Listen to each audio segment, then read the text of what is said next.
Hello, salam, welcome everyone to this event, Malcolm's Worldmaking Practice, Reclaiming His Local and Global Legacy. This event is hosted by both the Center for the Study of Muslim Societies at Columbia University in partnership with the Shabazz Center. And I'd love to first thank the panelists for so graciously offering their time and their knowledge and experience with us. And before jumping in for a moment, I'd love to frame this conversation. Maybe provide a little bit of history around the idea of the event, and in turn, end up providing a little bit of history about myself as well. So I am the moderator for this panel today. My name is Sumaiya Zama, as I have said. I am currently an MA student in the Islamic Studies program at Columbia University. I come from Boston. I'm a longtime community organizer from the Boston area. I'm a youth worker.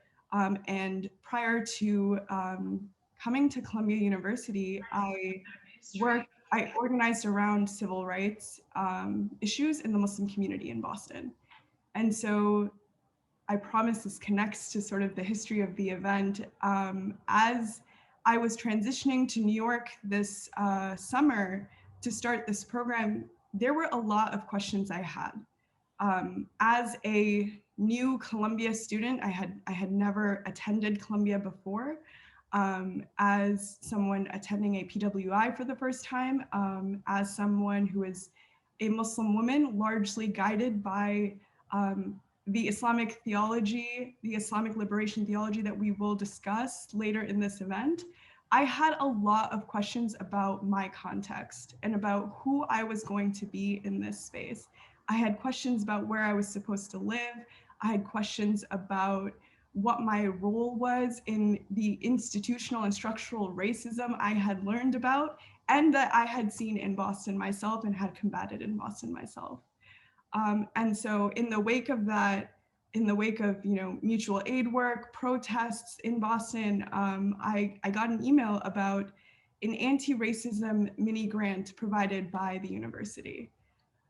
I, again, had a lot of questions. Columbia is offering this anti-racism mini grant.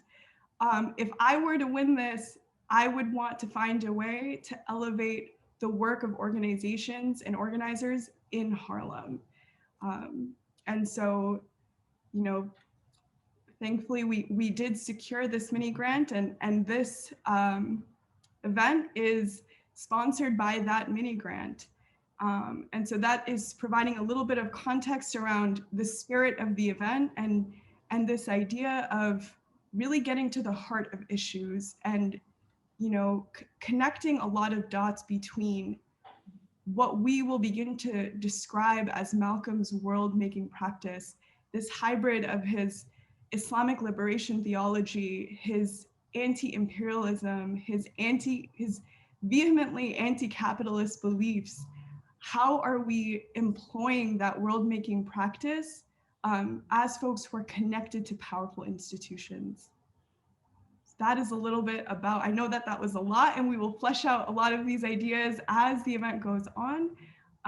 But I do want to give the panelists each a couple minutes to introduce themselves and to also maybe speak a little bit about why this conversation is important to them in this current political moment. So I don't want to call on anyone. If anybody feels compelled to go first, or I can call on people. I'll start, Sumaiya, since we worked together. You graciously invited me and the Shabazz Center into this process. Hi, everyone. My name is Naja, and I'm coming live from Central Harlem, 129th Street. I'm currently the Director of Institutional Advancement at the Shabazz Center at the Audubon Ballroom in Washington Heights. I'm a lifelong Harlemite.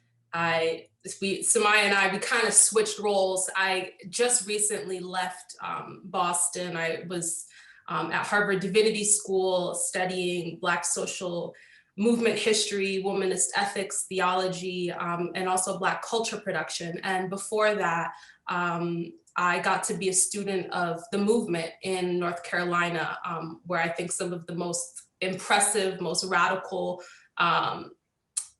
organizing work around the movement for Black lives is happening. And so it's a really important time that we're living in, specifically with COVID, with a real increase in clarity around the movement for Black lives and what we need to do in order to win and build power. And so to be at the Shabazz Center in this moment of re-energizing our organization, expanding our work and reach, and also recommitting ourselves to a certain ideology rooted in Malcolm's vision for political power, sovereignty, and also a real sense of spiritual clarity is important. And so I'm just excited to be in conversation with y'all as we expand Malcolm's legacy, because especially for young folks, I'm part of the millennial generation. You know, it's interesting, we're not really taught Malcolm. And even at Harvard in the Black Studies department, there were so few classes on Malcolm's work. And I think that that's not a coincidence. That's not by accident. And it's really important that we do the work of excavating Malcolm, particularly the last year and a half of his life, and thinking about the ways in which we can employ that work alongside the vision of abolition, alongside the work of grassroots organizers, educators committed to the streets, not the institutions they're a part of, and reframe also the dynamics of power that have really, I think, stymied our growth in Harlem and the growth of Black-led institutions in my community. And so I'm just grateful to be here and to dig deep and to tell the truth. Thank you so much, Naja. Sumaiya, just calling us. We're both very nervous. I'll go. I think that first of all, thank you for Sumaiya for organizing this. I'm so excited and so proud to be a part of this panel. For me, Malcolm X looms so large personally. I cannot imagine a life as an activist or as a scholar or as a believer without the presence of Malcolm X. I read his autobiography many years ago, and as a teen, and I haven't been the same since. And because of that, I feel like I owe so much to Malcolm and his legacy and his work.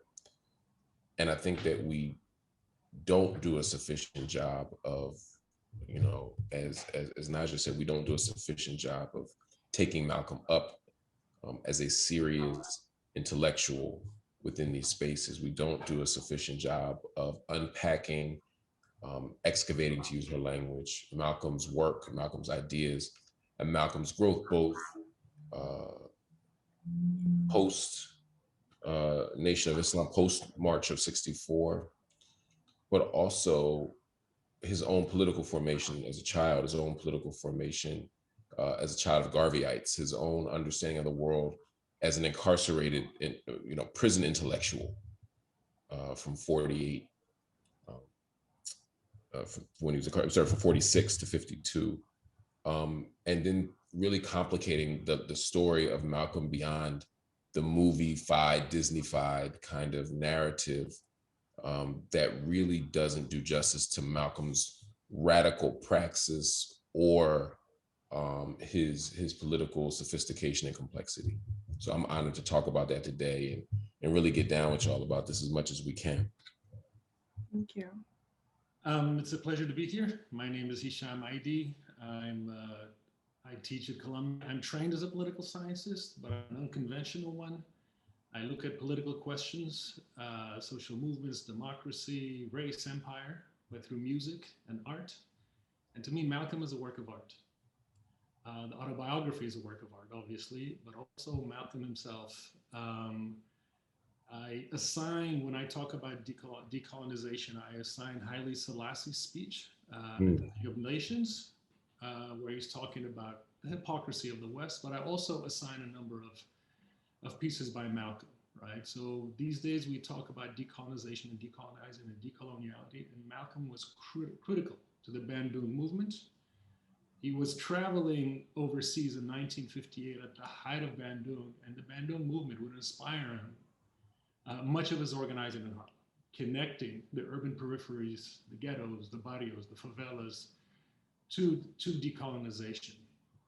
And I can't think of another figure in modern history who has inspired so many movements and counter movements and so much geopolitical maneuvering to contain him in the 60s, but also today.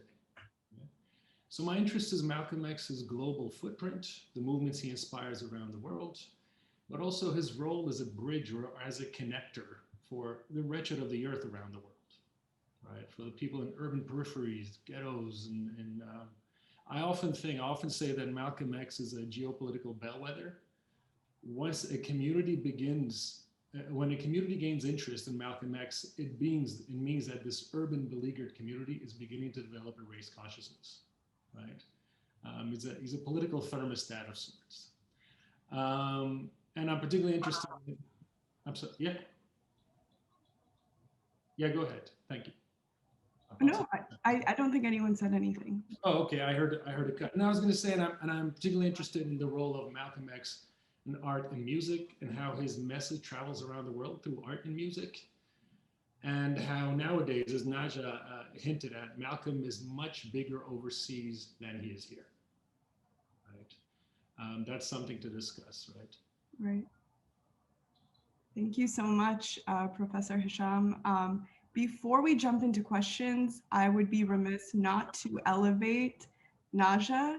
And maybe this is something I missed in the framing of my conversation. While Naja is here in the capacity of a panelist, Naja is my terrific, amazing, awesome co-organizer for this event and has been sort of by my side, you know, pulling a lot of different strings and you know, pulling everything together essentially. And so, you know, she's amazing, and I'm so excited for Naja, you to sort of flesh out also every single thing that you want to put forward about the Shabazz Center and about Harlem. And so I just want to be clear in that, very, very clear. And so, you know, the first question that we definitely wanted to sort of start to explore is this idea that most people know Malcolm as a minister with the Nation of Islam and as a Black nationalist leader in the United States. Fewer knew Malcolm or know Malcolm as a global visionary who learned from and built with leaders across the world. How can we use Malcolm's global vision for self-determination and building power as a way to frame global anti-imperial struggles? Wondering if Mark, you would be willing to take a stab at that first. Yeah, sure. It's a wonderful question, and I think you're right. There's a way that we reduce Malcolm's breadth to the work he did in the nation, and there's a way that we don't understand Malcolm as global figure, not just as someone who traveled in the late 50s and again in 1964, you know, March of 64, but someone who had a global vision. But I think it's also important, though, to not disconnect Malcolm's Nation of Islam training and experience, which was the bulk of his time, both as Muslim and as public figure, right? I mean, Malcolm is only out of the nation from March of 64 until February of 65. So we also want to keep track of that as well. So I think we have to look at Malcolm's formation before he even begins traveling. First of all, he is the child of Garveyites. And so as a UNIA baby, Malcolm was from day one thinking really deeply, or taught to think really deeply about being a global citizen, about internationalism, about the significance of Africa, and about understanding the interconnectedness of struggles around the globe. So that's the first thing. Malcolm joins the Nation of Islam, in prison. Somewhere around 51, 52, Malcolm stands up, he writes his letter to Elijah Muhammad, and he becomes a member of the Nation of Islam, which itself was looking globally in certain ways. The idea of the Muslim within the Nation of Islam theology and theodicy to a large extent was rooted in a belief that the original man, right, the Asiatic Black man, the maker, the owner, the cream of the planet Earth, the father of civilization, the God of the universe, was a person who was part of a Muslim or an ummah, right? They were part of a global community of Muslims, and that we were only a minority in the context of the United States. But that when we talked about the identity of what it meant to be Black, that was for him inclusive of Arabs. For the Nation of Islam, that was inclusive of Arabs. That was inclusive. So there's an Afro-Arab dynamic and Afro-Arab solidarity rooted in Nation of Islam beliefs. All of this is bound up in an understanding of what was possible for freedom, right? That our freedom was inextricably tied to us understanding ourselves as global, as part of a global community, as part of a global ummah. And that Muslim or the Islamic sort of the Muslim identity was part and parcel of who Malcolm was, and to Muslims it's part of the basis of there's an argument. There's the idea is we're all Muslim at heart and by nature, and that you can revert to Islam. Mm-hmm. But so when Malcolm was talking about the Muslim community, it wasn't just about those who had taken Shahada. It was also about it was a broader understanding of what was possible for a global community of oppressed people. So then finally, when you get to this third moment that people are often, most excited to talk about when they talk about Malcolm on this issue, it's like, oh yeah, Malcolm was connected to these global leaders. Malcolm traveled. Malcolm was received as a head of state in many ways when Malcolm is in international travel. When Malcolm is in Egypt, when Malcolm is in Ghana, when Malcolm is in Palestine, Malcolm is being received in a very particular way. And I don't want to. I'll move quickly. I want to pass the mic, but I mean, Malcolm was deeply influenced by the Bandung Conference.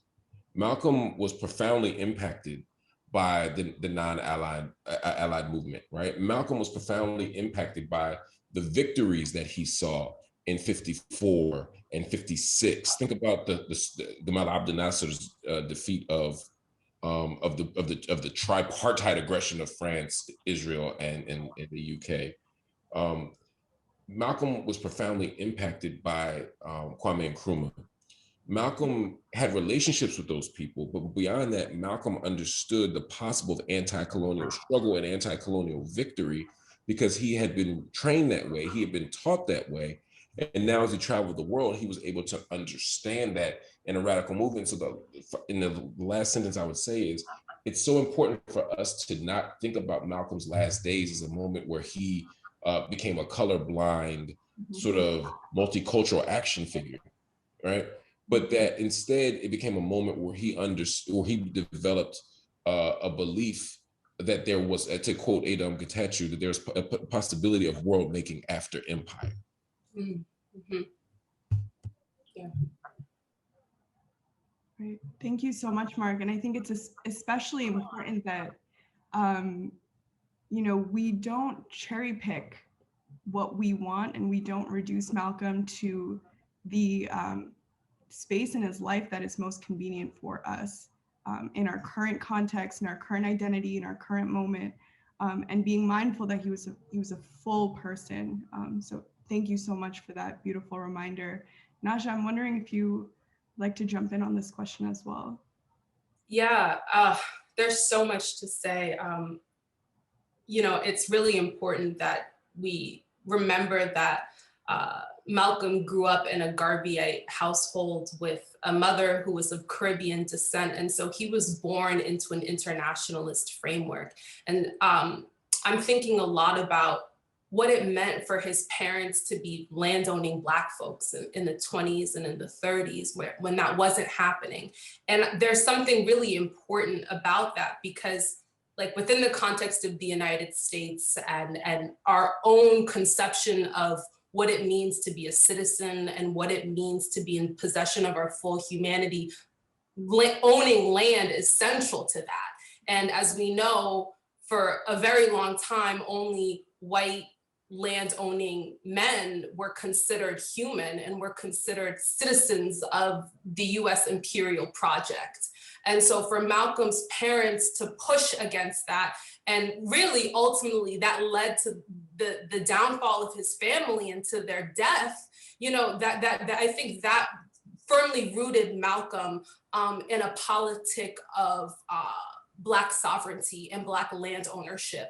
And it also, I think, is connected to Malcolm's conception of humanity, which it really like is actively pushing against conceptions of white supremacist conceptions of what it means to be in possession of ourselves and possession of the land that we own. And so I think that's one important context in which we can really begin to understand Malcolm, not just because I think, and it's funny, everyone was getting mad at Jacobin magazine yesterday because they were like, in 64 and after Malcolm, went across the world and became an internationalist, and folks were like, no, he grew up in an internationalist home, and that's so true. But what is important to note about the last year and a half of Malcolm's short but prolific life is his connection, and Mark, you spoke about this, to a connection and really like his desire to learn and build from anti-colonial leaders on the continent, inter-ethnic coalition building. And Malcolm saw what was happening, saw the real push against European imperialism, European colonialism, and said, we need to take this ideological framework, this political strategy, and employ it in our own communities. And so Malcolm actively took the framework and the real thought and the genius behind the Organization for African Unity and brought that back to Harlem and brought that to the Organization and created the Organization of Afro-American Unity. And so, he's building all of these connections between what's happening on the continent during the 60s and connecting that to the plight of Black folks in the United States. And Malcolm says, and sometimes this gets kind of watered down, I think, this idea that Malcolm's like, we need to think beyond civil rights, where this is a human rights issue. And sometimes people usurp that and they're like, Malcolm wasn't that radical. But it's like, no, really what Malcolm was talking about is what does it mean to be in possession of our full humanity? And then we can begin to rethink about Malcolm's early years when his parents were a part of his life and alive, and what he was learning from his parents who were Black landowners in a time when, you were killed for owning land. And so I think that this kind of like conception of sovereignty and land ownership as a young person connected to Malcolm's understanding of liberation and sovereignty across the diaspora really helped to animate his understanding of global movements, both on the continent and in the Middle East, but then also here in the United States and here in Harlem. So beautiful and so well said. Especially just, this idea that, what do we mean when we talk about sovereignty? And if we're not talking about our own bodies, what are we talking about?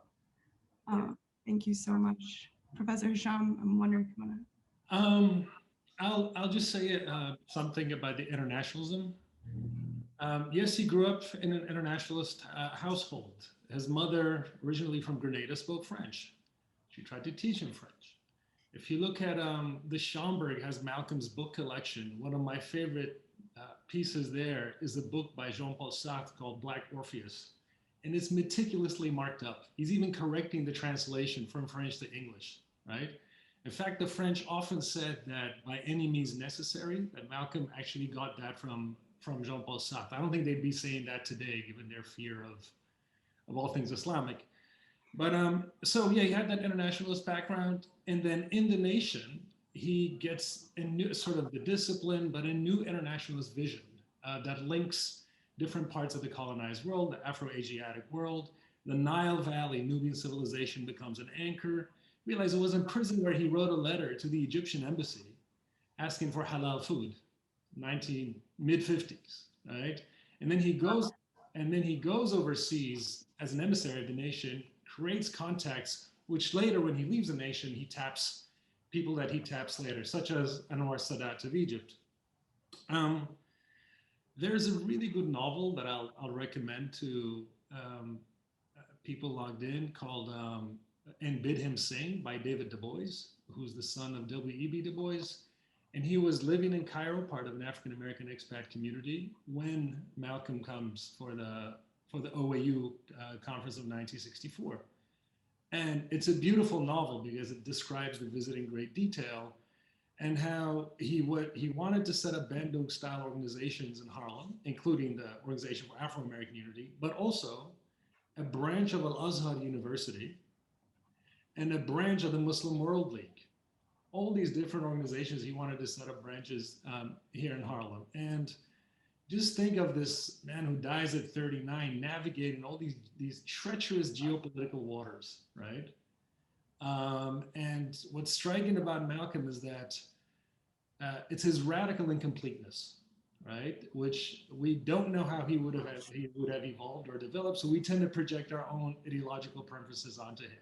It was an ongoing project, and he was deciding between, right? So if you look at the diary, it's first of all Black nationalism, and then allied with darkism, he calls darkism, Islam, and Orientalism, the world of the East, right? This is the vision that comes from the nation, right? And so he was deciding, he was drawn to Ghana with its socialist, Pan-African, Black nationalist vision. He liked Saudi Arabia for the orthodoxy, the Islamic orthodoxy. Also, they had a lot of money. And Egypt in particular, he was drawn to the balance between socialism, Pan-Africanism, Islam, and also, again, Nubia was central. So he's navigating these waters, and what's incredible is wherever he went, a community was framed, right? So you get a little community of African-American intellectuals and local allies in Accra, Ghana, in Tanzania. In Algiers, you get the Panthers.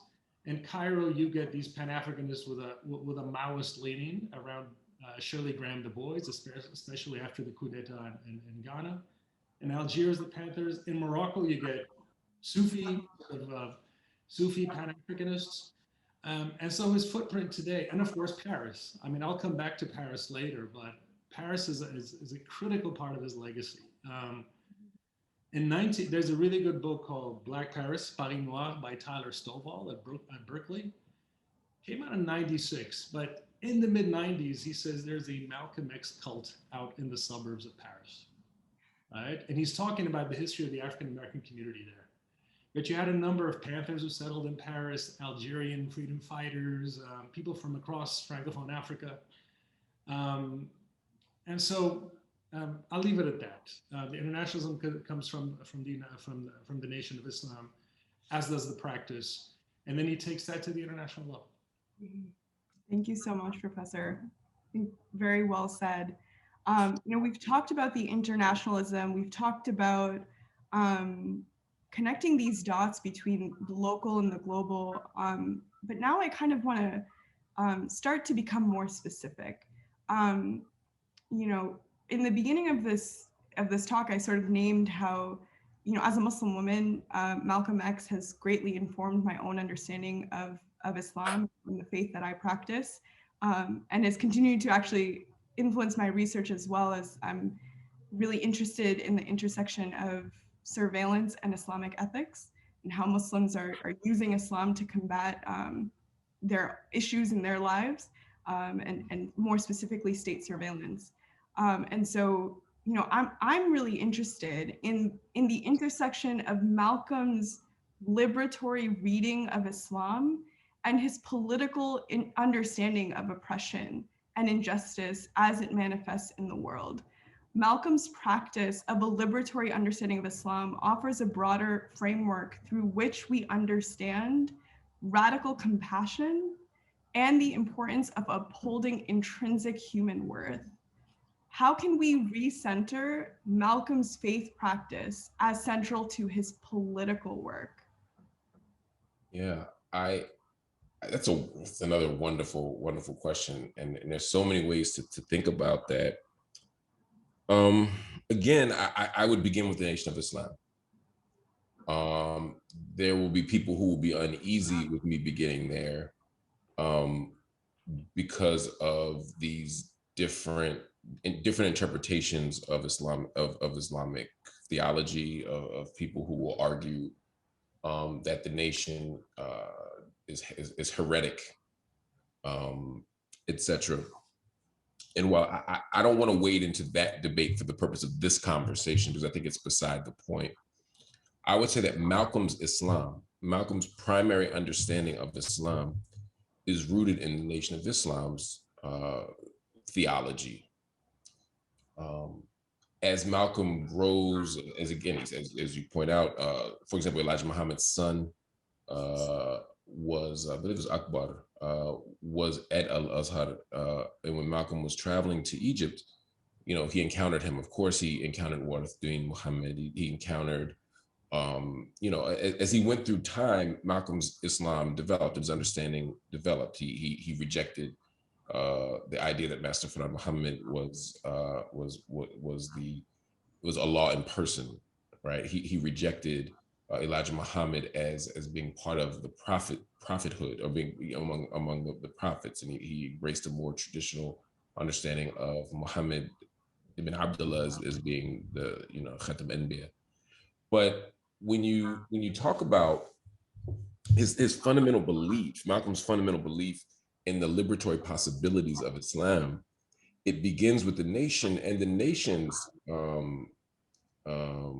understanding of the faith was rooted in many ways in the liberation theology.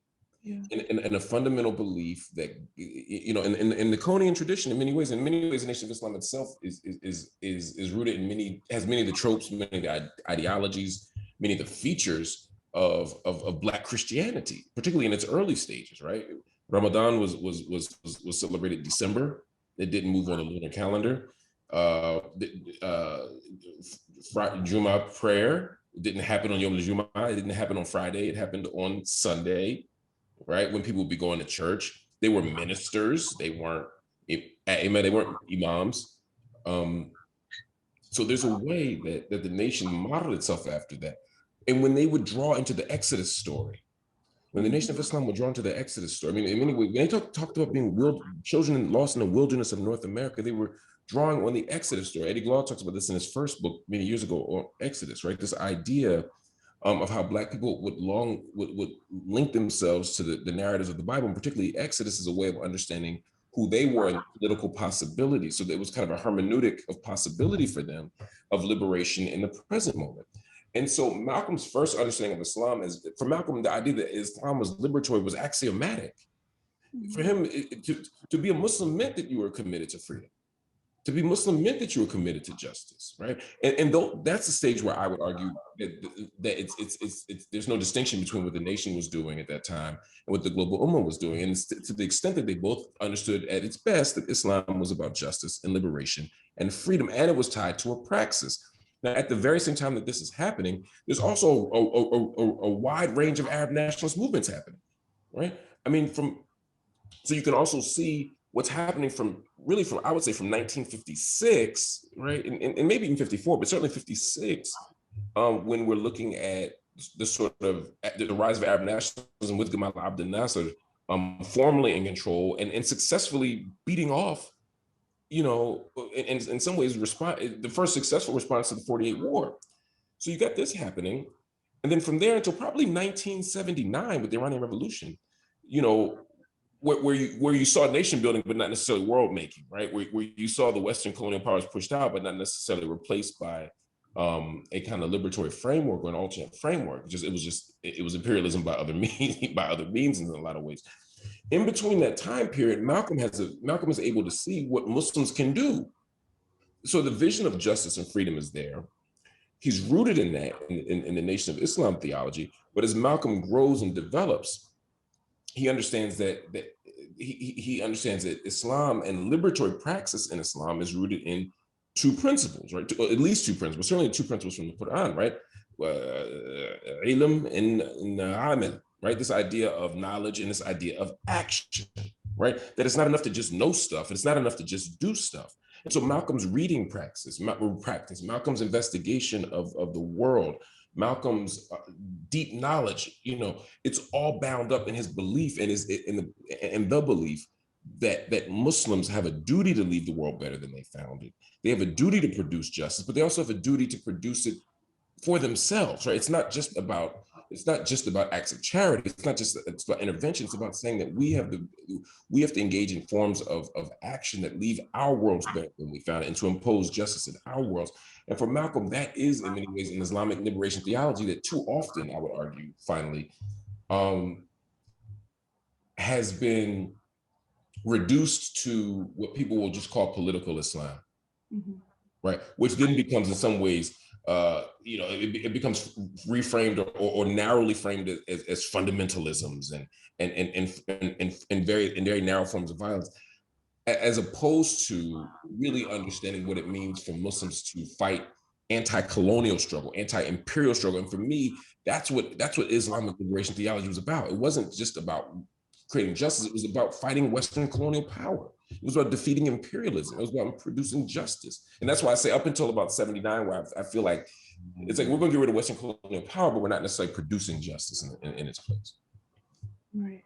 And I love that you mentioned Black Christianity specifically. And I think there's this thread that ties into your last answer around who is the Ummah and this capacity for a global community of oppressed peoples, right? And I think we make these boxes of, you know, this person's Muslim, this person's not Muslim, this person's within the faith, this person's not within the faith. But I think when we're starting to frame Malcolm's cosmology and Malcolm's world-making practice, it is far more radically inclusive in so many ways than we've lend credit to it.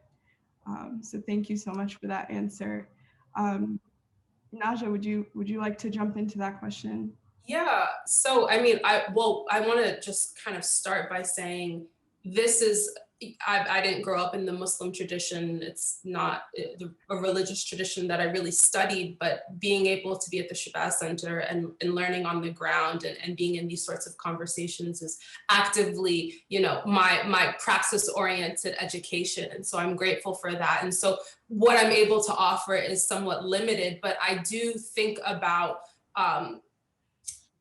James Cone, who you mentioned, and Black liberation theology as being really central to expanding, you know, the hermeneutical lens in which people understand religious practice to be, that it's not just, you know, where one is praying, but like, what does it mean to be a Black person? What does it mean to be human, to be a person of faith in the face of oppression? And I think that that's a thread that ties that expands beyond one religious tradition. And so I think a lot about the work of James Cone, and I wanted to pull up a quote in a book that the late great Reverend James Hal Cone wrote, Black Liberation Theology. And he's also, you know, New Yorker, Harlemite at Union Theological Seminary. And there's a section in his book which really has impacted a lot about how I think about liberation theology. And I think it's really pertinent to this conversation around Malcolm X. And it's a section from The Human Being as Endowed with Freedom. And Cone writes, if the context, and this is within obviously a Black religious, Black Christian context that I'm speaking from. In the context of the gospel, if the context of the gospel is liberation, human existence must be explained as being free, which means rebellion against every form of slavery, the suppression of everything creative. To be human is to be free, and to be free is to be human. The liberated, the free, are the ones who define the meaning of their being in terms of the oppressed of the land by participating in their liberation, fighting against everything that opposes integral humanity. Only the oppressed are truly free. And I think that this quote is so beautiful, and it's completely animated how I think about Black liberation theology. And it led, you know, this is what led me to go to divinity school, like this particular quote and James Cone's work, because he reframes to be human in a very active, oriented sense, that we must be engaged in oppression work or anti-oppression work. We must be engaged in the creative work that goes into building up our humanity and ensuring that we're asking everyone to be fully human in that process. And I think that's the crux of liberation theology. And I think that it's also a thread that connects both Christian Black liberation theology to Islamic Islamic liberation theology. And it's something that Malcolm wrestled with and exemplified to the highest degree. And again, he talks about what does it mean to expand our notion of civil rights to one of fundamental human rights. And so I see Malcolm X as constantly wrestling with what does it mean to be human? What does it mean to live in a world that allows us to be fully human? And liberation theology at its core wrestles with this question and offers a new cosmological context in which we can all live in. And it really expands the notion of humanity. And so even though I'm talking about Christianity, Black liberation theology, I think it's a thread that connects to this question in a really fundamental way. Right. That was so beautifully said. And I think, you know, as a non-Black person myself, one thing that I'm constantly telling, you know, other young folks that I'm, you know, in conversation with, or sometimes elders, is that, you know, as non-Black Muslims here, we are inheritors of a radical Black Muslim tradition, and we are living within that context, right? And so our faith is shaped in so many ways, whether we realize it or not actively, by a massive context and hundreds of years of legacy. And I think that connects kind of to, you know, what you're saying, Naja, in terms of Christianity. And I love that we're invoking Black Christianity in this, because as Muslims, we are inheritors of that rich legacy as well. And so thank you so much for that answer. Professor Hisham, I'm wondering if you have some ideas around this as well. I can talk about this for hours, but just give me a few minutes. In terms of liberation theology, Malcolm was searching for a liberation theology, but his search would lead others to try to develop one. And the people who are interested in Malcolm today, particularly young Muslims, you mentioned young Muslims, are looking for a liberation theology. If you look at the state of the Islamic theological landscape, if you will, it's dominated by the right. You have your you have your Salafis, your Muslim Brotherhood on the right, you have the alt-right or the Ak-right, as some call them. You have the Sufis in the center, but there's no left. There really is no left. You know, for all of France is panicking about Islamo-Gauchism, there really isn't an organized Islamic left to speak of. That speaks of gender inequality and racism and injustice and links militarism and imperialism to freedom and domestic politics and so on. So young Muslims tend to gravitate towards what? They tend to gravitate towards the Black Muslim experience, towards the Black Muslim archive. And to Malcolm, personified by Malcolm. Now, I've been so I'm an immigrant, right? I came as a 16-year-old, spent a couple of years. A lot of this happened in Philadelphia, by the way. My being immersed in all of this is early 90s hip hop in Philadelphia. That'll do it, right, Mark? And then I've been here for over 25 years, and almost every year on May 19th, I go up to Ferncliff Cemetery for the pilgrimage to Malcolm's grave. So I've watched this pilgrimage evolve and change over the years, over the decades. It used to be a small affair, mostly people from Harlem, African-American community, from around the country, but mostly Harlem elders, speeches honoring Malcolm. But over the last 15, 20 years, you're seeing people from around the world. You're seeing Australian Muslims, English Muslims, French, Austrians. I've met Austrians there. And the whole ceremony has taken on a particular Muslim character. There are offerings. People refer to it as a mosim, pilgrimage, as a urs, as a marriage with our beloved.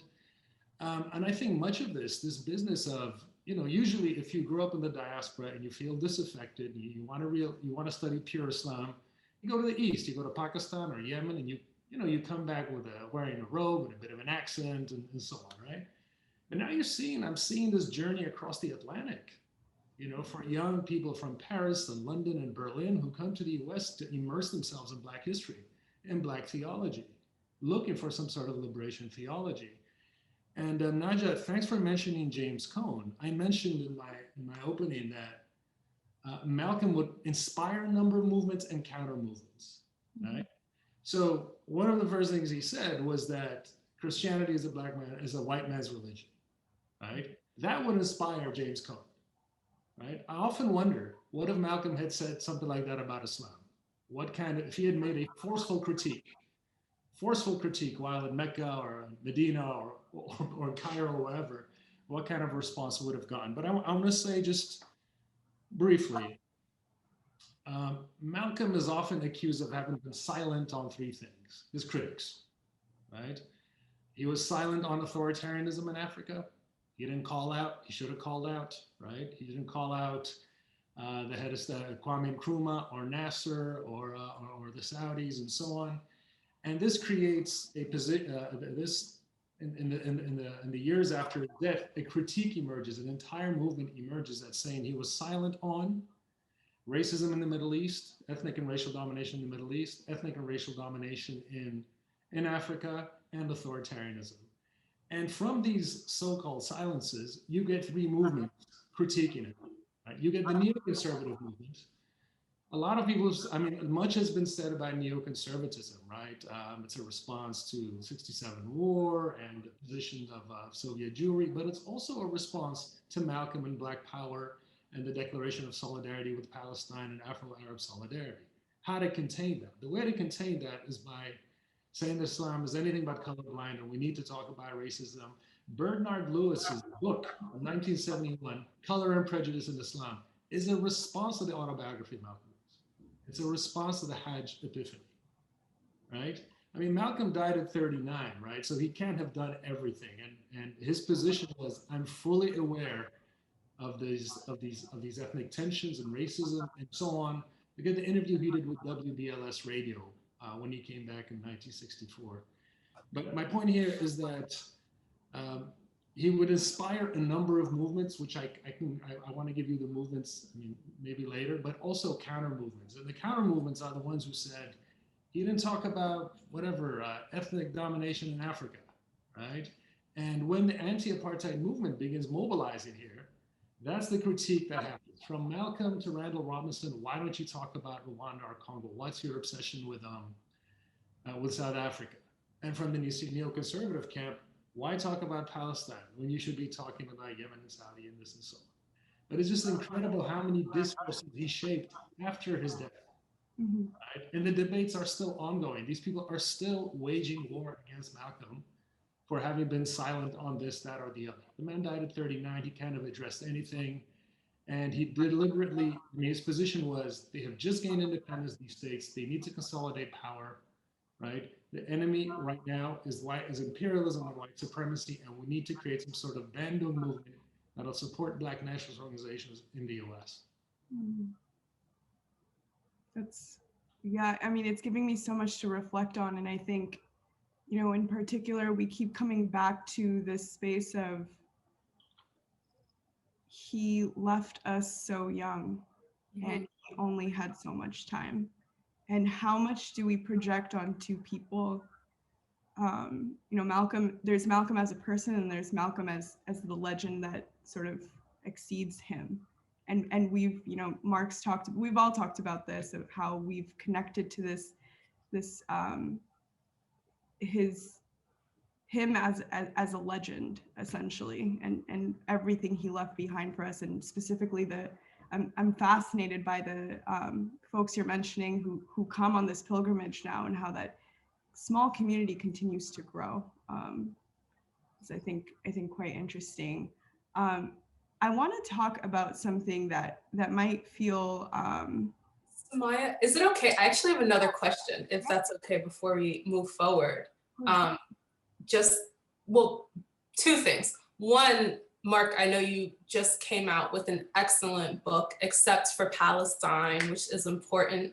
So I did. Lift it up, show the people. Yes.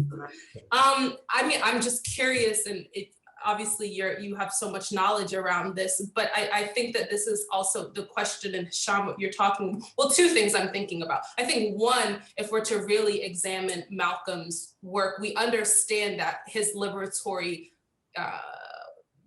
view of the world is inherently all-encompassing. And of course, one might not be able to talk about every single thing and address every single person, but I think that, at least how I understand Malcolm's ideological vision is a fully encompassing liberation project that can't leave anyone out. And I was the part, I got to hear a beautiful conversation with Ilyasa Shabazz, Professor Herboy, Baba Zaid Muhammad, Lamova Badeli, Akemi Kochiyama, Robin Spencer, just like an all-star lineup yesterday as we honored the 56th commemoration of Malcolm X's martyrdom. And one of the points that was made, and I was also, reading, but just the ways in which Malcolm also elevated women and elevated their leadership positions in his work with the OAAU and beyond. And we know that when he was abroad in Ghana, he was learning from Shirley Graham Du Bois and others. And so I think it's important to name this, but I'm saying that, but I also want to go back to you, Mark, because I think this is an important space to also talk about the ways in which Malcolm's world-making practice is connected to occupation and Palestine, and what should we understand and what do we take away from that? I'm just hoping you can speak a little bit to that. Yeah, again, Malcolm was such a visionary on this issue. There was a general sort of support among Black leadership in the first half of the 20th century for the Zionist project. There's a complex story to it that I think we have to at some point tell so that we don't reduce Black leaders to just being duped, or as Robin Kelly said, or to just not being sophisticated on this issue. There was a very particular reason why Marcus Garvey, for example, or W.E.B. Du Bois, or to an extent Martin King, although he shifts by 68, he begins to shift by 68. Why these people would be supportive of the Zionist project. And the reason was that Black leadership understood they understood racial oppression, and they understood that Jews in Europe were under deep forms of oppression, and Jews everywhere were under attack. They were hated, subject to random violence. The pogroms of Poland and Russia were evident. There was a very clear sense that Jews were oppressed, and that they were a group that was facing violence largely from Europe. And so there was a way that Black folk were like, yeah, that looks familiar. And if you could achieve liberation through the creation of a state where you could be protected from white supremacy, we could be protected from a violent state, etc., that made sense. And so you saw a great deal of support in the first half of the 20th century. What makes Malcolm so interesting and so fascinating was that he was part of that wave, the kind of post-48, post-Ralph Bunche, and really more importantly, probably post-Schuller moment where he was saying, we got to look at this thing differently. Now, after 1967, right, 2 years after Malcolm passes, 2.5 years almost after Malcolm passes, we have the 6-Day War, where more people got on board. Suddenly, SNCC was like, oh, wait a minute. Ethel Miner's like, oh, I see what's happening here. King, doesn't go to Jerusalem, or doesn't go to Jerusalem, or what he called the Holy Land. He writes the Prime Minister of Israel and says, I can't go, for a couple of reasons, but largely because he saw the occupation now. But Malcolm saw it before that, and Malcolm saw it in different terms. Malcolm Remember, Malcolm had set foot in Jerusalem before in the end of the 50s, in 59, I believe. And then he spent time in 2 days in Gaza in 64, September, excuse me, of 64. He went to Khan Yunis, which is like a refugee camp. He saw what was happening, and he writes an essay in 64 called Zionist Logic, right, in the Egyptian Gazette. Think about this. What Black leader is not only traveling in this way and engaging the question in this way, but writing a sophisticated critique of Zionism on the global stage? This was something different. Malcolm marks a pivot point in Black thinking on Palestine. Again, he's not the first, but he was the most public, the most visible. And I understand the Nation of Islam also had sophisticated critiques of this. And if you look through the 60s and even the 70s, Muhammad Speaks would be one of the few places where you could hear about Palestinian oppression and Palestinian resistance to oppression, and where there were favorable representations of the PLO, which is founded in 64, right around the time that Malcolm is engaging in these questions. But Malcolm understood it. Malcolm talked about camouflage. Malcolm uses the language of camouflage. He says that this is colonialism by other means. He said, yo, this looks like it's different than what Europe was doing, but what is happening in Palestine is camouflage. This is colonialism. He said at the end of the essay on Zionist Logic, he said, the Moors lived in Spain less than 1,000 years ago. What if they went back right now and kicked out all the Spaniards?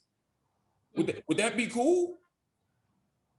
Malcolm understood. He talked about the language of dollarism, right? Talking about the exploitation of land, not just in historic Palestine, but also on the continent of Africa, also in Latin America. Malcolm understood this and had sophisticated analysis of it. Malcolm meets with Harun Hashim Rashid, who's a Palestinian poet, and begins to, I mean, really just develop and nurture this stuff. This is sharply contrasted to what Du Bois had done in 48. Sharply contrasted, you know, when he wrote, you know, I think it was the question of ethics in ethics and the problem of Palestine or something like that. It became called the Jewish question later, right? But Malcolm is so ahead of the curve on this because, and it wasn't just a blip. And this is why we have to be very careful about how we biographize Malcolm. You know, there are many critiques of Manning Marable's biography, but one of them is Malcolm. I mean, Manning Marable talks about Malcolm's trips to the Middle East and his statements on Gaza and his statements on Palestine in real passing terms, and he frames it as Malcolm, almost like Malcolm was just trying to be radical and he just went along with critiques of Israel, as opposed to Malcolm having a sophisticated politics that was rooted in his entire political formation from day one until day 39. I mean, we don't do enough to appreciate how sophisticated Malcolm's thinking was on this. And so for me, and again, that's tied to also Malcolm's theology. Just to take it back to the other thing, for Malcolm, Tawheed, this idea of oneness, which comes up in the letter from Jeddah, right? Malcolm talks about the oneness of Allah as being a mechanism not just for just challenging other forms of Islam, but for embracing revolutionary, for embracing a kind of a rejection of whiteness, right? For rejecting imperialism, for rejecting colonialism. And so for Malcolm, Palestine was a major case study of that. It wasn't the only one, but it was a major one. It wasn't because he was just trying to make friends with Gamal Abdel Nasser, like Manning Marable says. It's not just because he didn't know any better. It wasn't because Malcolm had some anti-Semitic bacillus, which is what some people have implied through others. Malcolm wasn't anti-Semitic. Malcolm wasn't a puppet. Malcolm was brilliant, self-assured, clear-headed, and understood that the liberation of Palestine was bound up in other liberation projects, which is exactly what he tells us in Message to the Grassroots. He's just living this out. Anyway, I don't want to go on and on, but it's a point that I think is really worth underscoring. Thank you. Thank you so much. And thank you, Naja, for drawing attention to that. It's definitely, we were trying to find some way of bringing Palestine very intentionally into the conversation. So thank you for that beautiful reminder. I think now that we're becoming more and more specific, right? We've talked about internationalism, we've talked about theology. I think it's important to recognize that this conversation is happening in the context of a fraught relationship between Colombia and the Harlem community, one which represents a historically inequitable and white supremacist relationship. Malcolm's framework of people's power offers a new structure for us to imagine community relationships grounded in freedom and sovereignty, as we've talked about so far. How can we employ this framework to understand, decolonize, and restructure the dynamics of power between white supremacist institutions, in this case, Columbia as part of the Ivy League project, and the Harlem community, just wanting to bring this, more specificity in this conversation. And we've talked about praxis, so wanting to bring that in as well. I guess that's for me. Before I talk about Colombia, I just again, Mark, congrats on the book. It's a brave book, and it's a topic that needs to be. It's a fascinating topic. It needs to be broached. But for the Pan-Africanists, starting with Blyden, they were all sympathetic to the Zionist project because they saw a parallel between the Black condition and the Jewish condition, the predicament. And Blyden would write to Herzl and would write positively about Herzl. Marcus Garvey would speak of that marvelous movement. W.B. Du Bois would launch the Pan-African Congress shortly after the Balfour Declaration, hoping that Balfour could help the African diaspora that way. Similarly with Garvey, he wrote to Prime Minister Balfour hoping for another Liberia or a bigger Liberia and so on. But Malcolm was the first to offer I would say Du Bois after 56 writes a poem where he begins to distance himself, but Malcolm makes a very clean critique, sort of a very clean break and a very sharp critique in 64. And interestingly, after that, he starts talking about the Chinese diaspora as a model, right? No longer the Jewish diaspora. About Colombia, I mean, look, I don't have that kind of juice at Colombia, but there's a lot that I wish Colombia could do. The first thing they could do, Colombia has a number of global centers around the world, in Tunis, in Chile, in Istanbul. First thing they can do is they can make the Shabazz Center a global center for the study of Malcolm X and Black liberationist thought. That's the first thing they could do. Second thing they could do, they could set up a public humanities or a public history program where they send professors and students to help set up archives and so on at the Shabazz Center, but offer classes to the community on gentrification, social movements, decoloniality, Black history, migration, and so on. This is one of the few campuses in the world, in America, where it's an incredibly wealthy, property-owning institution abutting against a very marginalized, struggling neighborhood, right? So there are many ways you can bridge that gap. Something else Colombia could do. I used to run a tutorial program in schools here, run through International House. Colombia could set up programs. Colombia, I've always dreamt of Colombia setting up a prison education program, similar to the one that Bard College has. Why not send our students up to whatever penitentiary? Speaking of penitentiaries, let me mention this just on the power of the text of the autobiography of Malcolm X. I have a friend who's a chaplain in the Boston area. I haven't seen him in a few years, but I was once talking to him, and I was about to give a talk on this topic, and he says, I use the autobiography of Malcolm X in prison. What I do is I teach Malcolm's pre-Hajj chapters, the pre-Hajj part of the book, along with the Meccan surahs before the Hijrah, and the post-Hajj Malcolm, along with the Medina surahs, right? And he says, and I assign the first, right, to people who are on the inside on shorter sentences, right? Pre-Hajj and the Meccan surahs, and the second part for people who are on the inside for life. So this is a text that has enormous emancipatory and positive and potential for people everywhere, right? And the role of urban periphery and its appendage, the prison system, is critical to understanding Malcolm, right? And his ability to give people meaning and structure in their lives. Thank you so much. Wow. So powerful.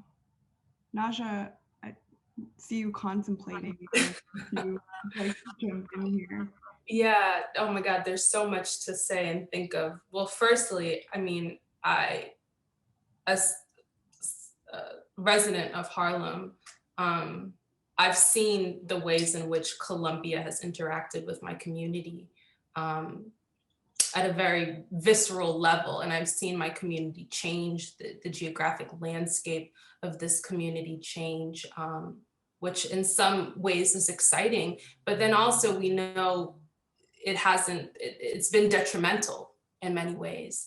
And firstly, I think there's so much to say with this question, and I think Malcolm X offers such a beautiful action-oriented social justice framework that we can employ. You know, he did this he thought about power dynamics at a global level, but we can really take all of the brilliance that he offered and think about how do we restructure and reframe the relationships that we have, and how do we, in Adrienne Marie Brown's word, how do we get in right relationship with each other and the communities that we're part of? And I think that's what we need to do in activating Malcolm's legacy. But I first want to say one of the things that I learned when joining the Shabazz Center is the work that happened historically, led by Dr. Betty Shabazz, whose brilliance is, the reason that we're here, is the reason that the Shabazz Center stands. It's because of Julio Peterson, who's a board member, Ilyasa Shabazz, and other community members fought to keep the Audubon Ballroom standing. The Columbia University wanted to raise the Audubon Ballroom as part of their the expansion of the biotechnology campus in Washington Heights. And community members said, no, this is a historic landmark. This space has cultural, religious significance for us, and how dare anyone ever think of coming into a community and raising that center so you can build whatever it is that you want to build. And so that's the context in which the Shabazz Center exists within. And as we know, that's where Malcolm organized with the OAAU. That's where Dr. Betty Shabazz taught and organized. And that's also where he was killed 56 years ago, yesterday to the day. And so that's the context in which we're working to restore and think through these new dynamics of relationality. And it's important to understand, and just as I would say that Columbia is like an imperial expansionist project, as are all Ivy League schools, with billions and trillions of dollars that they get from investing in things like the prison system, from fossil fuels, and just like a whole lot of crap. And Harvard, where I went, is really no different. If not, they're the worst of the worst. And so it's important to just be honest of that. And it's important to recognize that we should never be of those institutions. We can be at those institutions, but we're not of the institution. And so, and with that context, I think we can really, and also before I even say something else, I'd like to say that, Columbia, New York City, a lot of these institutions house such rich archives around Malcolm X's work and Black radical scholarship. And this is something Dr. Robin Spencer said, and this is, Professor ID, Professor Saidiya Hartman, all talk about history and archives. And what does it mean to be a steward of a Black radical archive? It doesn't mean that you just hold it and that, folks in your community can access it, or your educational institution, but it means that you're employing a particular pedagogy, a particular praxis in being a steward of this material. And so I see Columbia as being charged with a call to not only hold such brilliant knowledge that's been produced by professors and students alike, but to really disseminate and work in community with people so we can activate this history. And lastly, I think a lot about the work of M4BL, of Dream Defenders, BYP 100, and all of the Black not progressive, but radical youth-led movement work that's happening today. And I think about the work of abolition. Some people are afraid of abolition. A lot of people are really excited about it. I'm really excited about it. And really beyond just, taking money away from prisons, closing prisons, ending our police state, which we know just doesn't work and is a white supremacist project rooted in slavery and wanting to enslave Black folks. I think abolition is exciting because it offers a framework through which we can rethink about how do we build communities? How do we invest in communities in ways that are life-giving and sustainable, and in ways that allow us to thrive? Because we know that like this moment we're existing in with late stage racial capitalism, things are not working, and we need to rethink how we engage with each other in this world. And abolition fundamentally is a project of imagination that forces us to rethink what it means to build community and to be in community. And so, maybe I agree. I don't think, we should be thinking about what would Malcolm have done? What would he have said, or placing him in these, offering words that he might or might not have used. But I'm really interested in this idea of abolition as something that allows us to rethink building the communities that we need. And if Columbia, and starting with this conversation, if we're going to be in relationship with Columbia, if we're going to exist in Harlem, which holds so much beautiful history, then I think it's really important to examine and actually put into praxis the work that Malcolm did, that he gave us all, that it's not simply an intellectual project, but it's a framework, a modality through which we can live and recreate and restructure the dynamics between institutions, between people, power, and in a way that centers Black folks, and in a way that also really creates a material change, not just an intellectual change, but their lives at stake. And so I think that the Shabazz Center it's a brilliant project that has existed within our community because it sits at the nexus of all of these spaces and allows us to really engage Malcolm's legacy in an action-oriented way. Right. Oh my God. I wish I could stand up and clap right now if that was appropriate. But you're also getting so much love in the chats, Naja, by the way. I think one thing that I think is so important to highlight, that is a thread between what Professor Hisham has said and what you have said, Naja, like this action-oriented framework, there are things that can be done. There are things that are being done, right? Like this partnership is in existence, and there have been interactions, but I think one thing that you pointed to that is so important not to lose sight of is that we are individuals connected to institutions, and institutions are the very entities that are perpetuating structural and systemic harm. And so as individuals, I'm so wary of we're people who are, as you said so brilliantly, we are not of the institution, we are at the institution. And these institutions have existed long before anyone on this panel was even allowed to attend these institutions. And if, like you said, they will continue to exist, then we must find a way to build equity in that space of time currently. So thank you so much for that. Mark, is there anything else that you want to add? No? Okay. Oh, they knocked that out the park. They really did. I feel so blessed right now to even just be in this space with you guys virtually. Those are essentially the questions that we have as an event, but there are like 100 questions in the chat. If we have a couple minutes to field some of them, how are we feeling in terms of time? We have a couple minutes. I'm here, I'm ready. Okay. I can hang out till whatever. Just keep going. we can have a whole party. Awesome. There's a couple that really stuck out to me. I think The first one that I want to sort of go to is this question that is so interesting. How do we continue to uplift and respond to the truths and ideas lived out by leaders like Malcolm without forwarding a kind of cult of a personality? I think we've talked a little bit about this so far, but I think there might be more to be said, even just around, you know, the reductionism that has sort of happened. Yeah, I think part of it is highlighting people's contradictions. You know, finding spaces of disagreement. I'll just use the Palestine issue as one example.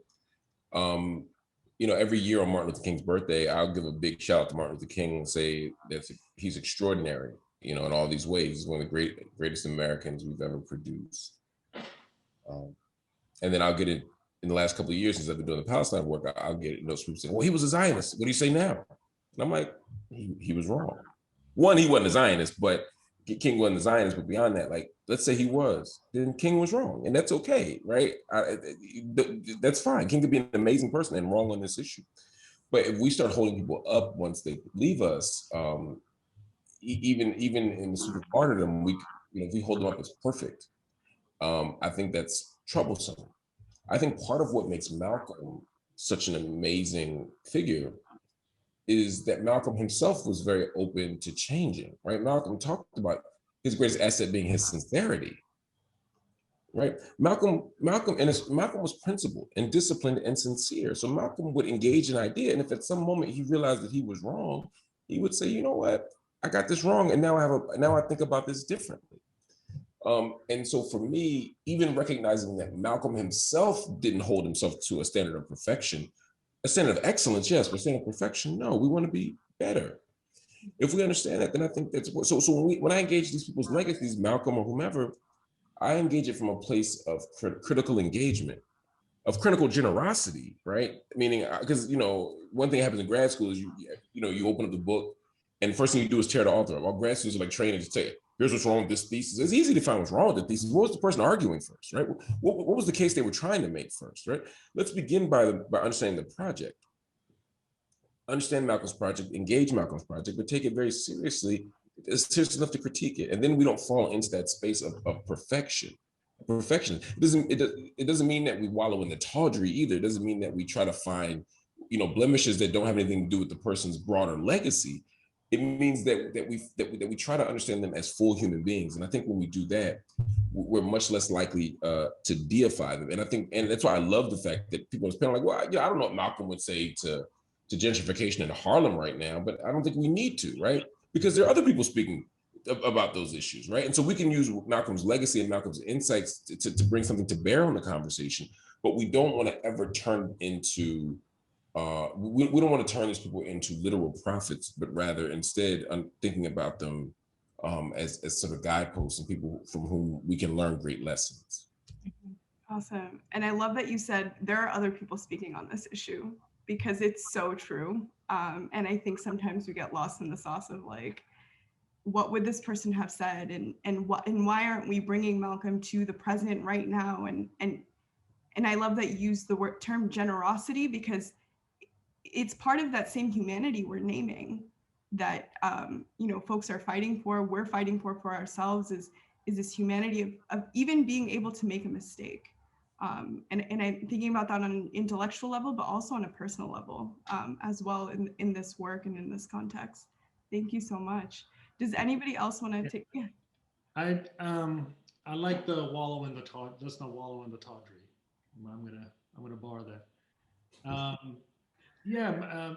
On cult of personality, that is interesting. I mean, one of the things I'm interested in is sort of the articulations of Malcolm around the world. And I always say there are sort of three articulations. There's the first coming, where Malcolm appears in the 50s, 60s, dies in 65. And after him, you get people inspired by him. Domestically, Stokely Carmichael and the Black Power movement.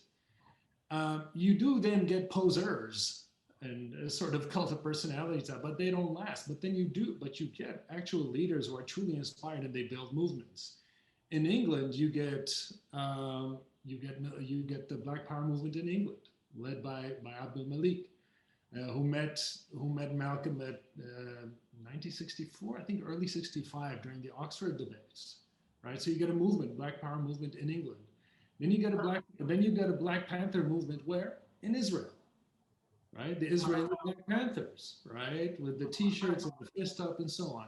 Then you get the Maori Black Panthers in New Zealand, the Polynesian Black Panthers. And then you get the Dalit Black Panthers, and they're still going strong to a certain degree. So that's the first come in, you know, and then you have some references to Malcolm and music in the 70s and so on, particularly in Philadelphia. And then in the 90s, hip hop resurrects Malcolm. And then you get the Malcolmania in the US, and it was incredible. I mean, the American part of it was incredible, but also overseas. Because overseas, the music and the internet and Spike Lee's film broadcast Black history, the African American struggle, the liberation theology you were talking about, and you begin to get hip hop scenes around the world that are where people are actually either embracing Islam or some sort of Black political identity, right? They're articulating their political positions in a distinctly African American idiom, right? From Sao Paulo to Istanbul to Berlin to other parts of the world, but again, particularly Paris in the 90s, right? After 9/11, you get the third coming, or the third resurrection, right? Which is, you get this spate of movements after 9/11. You get a range of movements after 9/11. You get the Black Panthers in Paris, led by Kemi Seba, who was a student of Khalid Mohammed. You get the Panterarna in Gothenburg, Sweden. You get the Black Panthers in Greece. You get the Arab European League, of all places, Antwerp, Belgium, not a place where you expect to get radical political agitation, but you do. And it's inspired by, it's people who've sort of been weaned on hip hop and weaned on American, particularly African American culture. And so you do get these cult of personality, but you also get serious movement that governments want to contain. After 2001, governments begin to pay attention to the autobiography of Malcolm X. I remember on C-SPAN a few months after 9/11, I think it was Shelby Steele holding up the autobiography of Malcolm X, saying this is the problem. This is why John Walker Lynn, this kid from Northern California, ended up with the Taliban. Remember, Mark will remember this, right? Yes, very well. But this is the radicalizer, right? We have to deal with this. And then you get American embassies overseas trying to contain what parts of Malcolm are referenced in hip hop tracks overseas. The embassy in London puts out a statement, well, somebody who works for the embassy, saying, we hope they can stress the post-Hajj Malcolm, right? The more moderate Malcolm. And then 2011, the so-called Arab Spring. And I always note that, so in the 2000s, mid-2000s, after 9/11 era, you get Europe, you get a great deal of interest in Malcolm in Europe as minorities mobilize, but also Latin America, Afro-Latin communities, Brazil, Cuba, Colombia, but also Middle East Africa, where it's more specifically, the debate is more specifically Islamic, right? And I always show people an article in Al Akhbar from Egypt, how 10 years ago, I guess, 2011, when the uprisings were in full swing, the bestsellers, there were two bestsellers, right? The autobiography of Malcolm X and a biography of Che Guevara, right? Translations. Anytime the left stirs in this part of the world, there's interest in Malcolm, and you get a new translation in Turkish or Arabic or whatever, right? So yes, there are some, I guess, charlatans, but there are also some very serious political activists and people committed to freedom and connecting with marginalized communities around the world. And I think I'm actually loving that hip hop is coming up again and again. And there are actually questions about music and art and hip hop in the chat, which I want to get to at some point. But before we get to that, Najwa, was there anything else you wanted to add to that question, or? I'll just, let's keep going. I know there's a lot of questions. Okay, awesome. Thank you so much, Professor Hisham, for that answer. There's a really fascinating question in here. And this person is saying, that they're wondering if the panelists could speculate on Malcolm's reception and accessibility in mainstream liberal circles after the movement for Black Lives. CNN has recently tried to put up a more sort of leftist persona after Trump, but they couldn't tolerate, for example, Mark saying certain things. Do you think the context today is ripe for Malcolm's legacy to be received differently? And I know we've talked about, not placing Malcolm in certain situations, essentially non-consensually, I would say. But also I think there's something in there about liberalism and the state of liberalism. Yeah, I mean, Malcolm wasn't a liberal. And so, Malcolm won't be received properly in mainstream liberal circles because his politics weren't that. I mean, think about in November of '63, when he gives the message to the grassroots speech, right? Malcolm we'd had the March on Washington. We'd had a liberal march, an extraordinary event, to be sure. But Malcolm was saying, what are you fighting for? And what, you want a Black revolution or do you want a Negro revolution?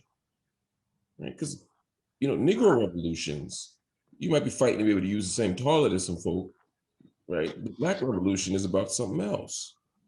And here's what's at stake when you have a Black revolution. It's about land. It includes bloodshed, right? And he goes around the world, again, invoking China, invoking Kenya, and Malcolm is making the argument very clearly that his decision between the Black revolution and Negro revolution, that he was rejecting Black liberalism, that Malcolm had a more, I think, ambitious, inclusive, and humane freedom dream, but also a more radical one. And so, Malcolm's name has been used more in mainstream circles. It's now safe to say Malcolm X on the news, or wherever. But if we're talking about Malcolm's actual political vision, his actual project, I think it runs counter in many ways to what Black liberals are trying to do. And so when I hear Assata's name or Malcolm's name or other folks' names, sometimes I'm like, oh, this is great. It's dragging people back to where we need to be. But at other times, I feel like we're simply co-opting the legacy. And that's why, again, I'm gonna say this one more time. Malcolm's post-Hajj letters and identity and representation in the public imagination, particularly the mainstream liberal sphere, is so dangerous when it's misinterpreted. Malcolm did not go to Mecca, see white people, and then get converted, right? First of all, Malcolm had seen white people before. Malcolm had seen white Muslims before. Malcolm had been to the Middle East before. It wasn't about that. Malcolm didn't suddenly become colorblind when he's in Mecca. What Malcolm said was, what Malcolm was recognizing, again, in sophisticated fashion, much like Du Bois in 1935, I believe, with Black Reconstruction, was the idea that there's something about American constructions of whiteness that we have to dismantle, right? He was saying, those people, he said, what makes these white people in Mecca, he was saying that what he was rejecting was an ontological claim about white people. He was saying that white people aren't evil biologically. They're no longer who is the color man, Yakub's grafted devil, the skunk on the planet Earth. It was no longer lessons 1 to 10, number 2, right? He was saying something differently. He was saying that whiteness is a social construction that Americans have sort of been unable to avoid. And I'm sure the more Malcolm grew, he would be talking about this around the globe. But Malcolm was saying that whiteness is what we have to dismantle. That white privilege and white power are things that we have to dismantle, right? And so these white people who are drinking from the Zemzem, these white people, if at their best, are okay because they haven't bought into that other thing. They haven't bought into the psychic wages of whiteness, as Du Bois talked about. But what liberals have done is simply say Malcolm now loved all white people and was backtracking on all of his critiques of whiteness and white people. And Malcolm was not doing that. He was offering a more sophisticated analysis that we now use. So no, there's no room for Malcolm. Ain't no room for Malcolm on CNN. Ain't no room for Malcolm in Black liberal circles. Ain't no room for Malcolm. Not without making them change, not without making them uncomfortable. I'm not saying there's no room for Malcolm in the sense they don't love and accept Malcolm. I'm saying Malcolm would disrupt them. He would unhinge them from their presuppositions. He would force them to wrestle with their own contradictions. Do you want to be free or do you not? And if you're not willing to make these sacrifices, like Malcolm said, then take freedom out of your vocabulary. That's what he would be saying to them Negroes. Period. I have something to add. Yes. I think that liberalism serves liberalism. And Mark, you made such an important point about, whiteness working in the likeness of whiteness. I think there's, oh my God, there's so much I'm thinking about, but one, especially in this kind of like post BLM, like new white awakening that people are having around race, there's an important distinction that always needs to be made, especially for white folks, between like the brilliance of Black radical thought as its own cosmological world and anti-racism, and that they can serve each other, but that they're two separate things. And I think it's easy for liberal folks and liberal news media, academia, whatever the project is, to serve anti-racism and to serve whiteness, which I think is fundamentally limited to conceptions of whiteness. And it's not necessarily, it doesn't fully encompass liberationist projects in the way that Black power does, and that Malcolm's work did and continues to do. And I think we constantly, and the beautiful thing about Malcolm X is that he can never be taken from us because he belongs to the people, he is of the people. And so I don't think we ever really have to worry about, what's gonna happen with his legacy, but we have to continue to have these sorts of conversations to reframe, refocus the real breadth of his life as evolving and as really having significance in this moment. But I don't know, I don't think that the liberal media will ever be able to understand Malcolm because they don't understand themselves. And what I mean by that is I think whiteness is very inward focused, but it also doesn't allow for like a deep ontological dive into like, what does it mean to be human? Black folks, and Du Bois talks about this, we have double, triple, like quadruple consciousness. How do we live in our own bodies? How do we exist in this own world? But oftentimes I see whiteness operating in a way that doesn't really allow white folks to fully examine their own humanity and be in touch with their own humanity. And I think that's why one is able to be so racist, so ignorant, so whatever it is. And the project of whiteness allows that, it also necessitates that. And so, if liberal media, the liberal project is something that's firmly tethered to whiteness as a construct, as a social construct, I don't think we're ever gonna really be able, or one would never be able to fully understand Malcolm. And so to really engage Malcolm in this moment of anti-racism means to deconstruct and understand what whiteness means for white folks, and also the implications for folks of color and for Black folks. And so, I think it's just a distinction I want to make, because sometimes people are like, sharing things at the Shabazz Center, or things that, Black folks are putting together, and be like, read this on your like anti-racism 101 training. And I'm like, no, that's disrespectful, because this is some really brilliant work that isn't, Robin DiAngelo. And like, or whatever her name is, Robin something, I don't know. But, I just want to say that because it's important, and that's part of reclaiming Malcolm's legacy. And it's part of doing the praxis-oriented work of putting this radical, ideology, and it's an everyday praxis that's ultimately rooted in our liberation and rooted in being able to understand and know ourselves, live with ourselves, live in community with others. So that's really, I just want to make that point. I think it's really important. I'm left speechless. Yeah. Some people are uncomfortable with that, but I think it's part of the moment that we're living in, and really being truthful with what does it mean to keep track of this history and employ this history in real time. Exactly. Thank you. Thank you so much. Is there anything, Professor Hisham, that you wanted to add to? I agree. What I find interesting, again, I mentioned this in the beginning, the interest around 2010 or so, no, a bit earlier, you get this explosion of interest in Malcolm overseas, right? Particularly in Europe, in the European urban periphery, these newly ghettoized Muslim communities, and then in Latin America, and then Middle East, North Africa. Not in the US. What you get in the US is this resurrection of James Baldwin, right? Which is fascinating, right? Why Baldwin and not Malcolm again? Or maybe actually to talk about Baldwin is to talk about Malcolm. I mean, he has that wonderful essay, Letter from a Region in My Mind, and his conversation with Elijah Muhammad. He debates Malcolm on the radio. But I find it really interesting that overseas you get a Malcolm revival and domestically you get a Baldwin revival. And I'm wondering if a few years from now in Europe you'll get a Baldwin revival and the State Department will try to contain that somehow again with embassy programs and so forth.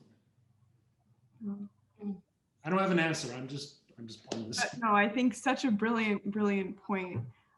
In the interest of time, I think I'm going to ask two more questions. They're actually geared specifically towards specific panelists.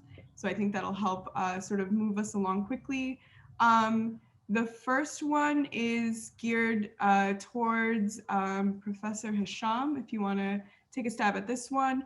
Actually, I'm going to actually open this up to the panelists because I think, you know, if anybody wants to jump in, but what do you feel are some of the most important artists that support and try to spread Malcolm's philosophies?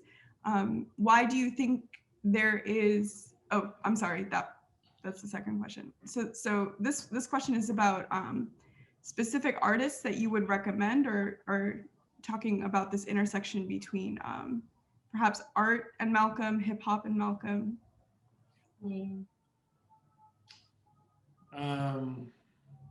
Mark, you're from Philadelphia. If you're from Philly, you want to go first? Oh, you're muted, Mark. Yeah, I was sitting there thinking, I can't wait to hear what Hisham say. You know, I don't, and maybe it's just out of my wheelhouse, because I don't want to become that old person that's like, oh, none of these people do what Malcolm was doing, you know. But at least in the States, I'm not seeing the kind. There are artists who take on certain pieces of it. You know what I mean? Particularly when you think about global Islam, you know, I think of artists like Mos Def. I think about even Lupe here in the States. You know, some critiques to be made for sure. But I'm inspired by that work. Mumaina Yusuf Mumu Fresh, she's a dope sister who, you know, and so I see that when I think about the radical witness, the kind of radical critiques of empire. You know, obviously in the 90s we had a decent number of folk. Nowadays, I'm not nearly as inspired. That's not to say that there aren't artists doing it. I don't believe that critiques of empire stop with my generation, only that I probably don't pay enough attention to it.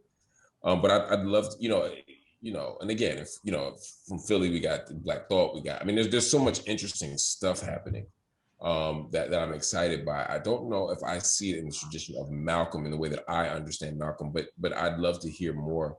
And I'd love to hear about visual artists. And I'd love to hear about what's happening globally.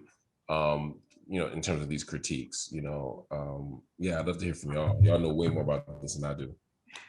All right, I'm gonna date and age myself. I would say. And No Name. I'm sorry, and No Name. No Name is doing it. No Name, yeah. I mean, I would say start with the archive, right? Start with the people. You know, I can't wait for Richard Brent Turner's book. It's about to drop. It's up on Sound Islam and Jazz. He teaches, I think, in Oklahoma, University of Oklahoma, but he's written before on Islam and Jazz. One of the arguments that's made is that, you know, we often have students from Europe come to Columbia to sit in on the classes. They're absolutely not interested in the lectures, but then when we walk out, they want to see the Apollo Theater and they want to see where Malcolm hung out. One of the places I'll take students is to the IHOP on 135th Street. That used to be Small's Paradise, a jazz club where Malcolm played drums and danced.